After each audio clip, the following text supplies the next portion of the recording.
आलोचना को आपण मान नमस्कार सहित स्वागत करुछि।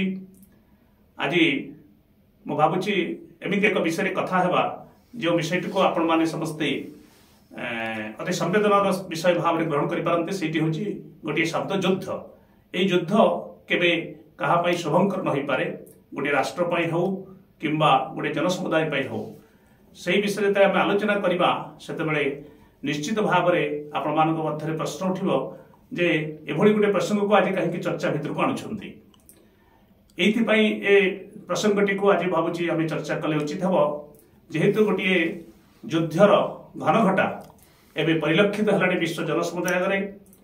आपण माने जानिछंती गत केते मास धरी यूक्रेन ने जो युद्ध निरंतर भाव में चली दीर्घ मास धरी ताहार परिणति केते भयावह हेछि एवं साधारण जनता किभଳି भावरे अकाल रे झड़ी जाइछंती लक्ष लक्ष जनता एवं सेही यूक्रेन युद्धर परिसमाप्ति ए पर्यंत घटी नथिला बेले गोटे राष्ट्र जे कि सबुठार शक्तिशाली राष्ट्र विश्व में कहा जाउछि युक्तराष्ट्र अमेरिका।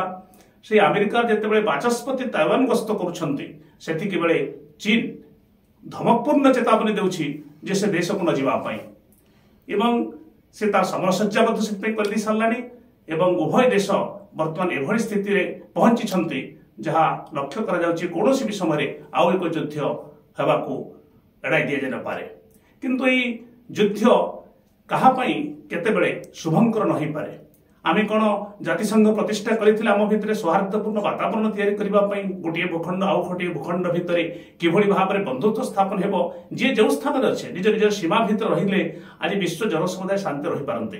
किंतु काहेकि विस्तारवादी मानसिकता ए विस्तारवादी मानसिकता रे हुए तो गोटे शासक से तार निजर भूखंडर जो परिसर को वृद्धि करि सहाय हो पारे, किंतु यह तो जो निरीह जनता अकाल झड़ी जाती तार जो मूल्य किए दब। एभली स्थिति भितरे मु भावुची विश्व रे केही हेले युद्ध को समर्थन करंती नाही। युद्धर जो विभीषिका ताहा आम समस्त जना।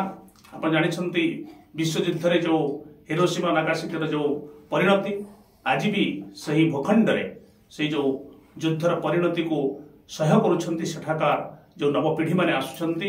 युद्ध केबे हेले जनसमुदाय पाई शुभंकर नुहे। युद्ध कोन गोटे समस्यार शेष पंथा आमे कोन आज दिन में आलोचना पर्यालोचना जरिया आमे कोन तार समाधान पंथा बाहर करबा उचित नुह।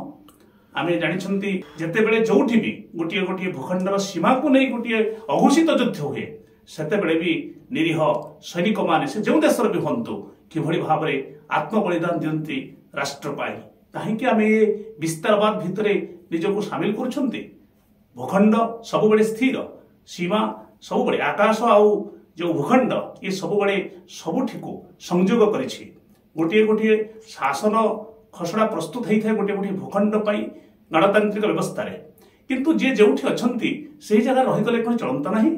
आमे काहेकि आज से विस्तारवाद नीति भितरे आमे जोड़ी हेई गोटे भूखंडर निरीह जनता को अकाल रे तांकर जीवन दीप निर्वापित करबा एते आमे अस्त्र सज्जित हो जाउछंती। मु भाबुची प्रत्येक राष्ट्र काहेकि निजर सुरक्षा दृष्टि जेते जेते आधुनिक अस्त्र शस्त्र सज्जित होउछंती ताहा कोन आउ गोटे राष्ट्रर क्षति घटाइबा पई निजर सुरक्षा बा आत्मसुरक्षा गोटे भूखंडर तो निश्चित जरूरी, किंतु तार अर्थ नुहे जे आपण निर्मित करिथिबा से जो युद्धास्त्र गुडी को नहीं आउ गोटे राष्ट्र किछि किछि अंचल को आपण निज दखल भितर को नहीं जिवे।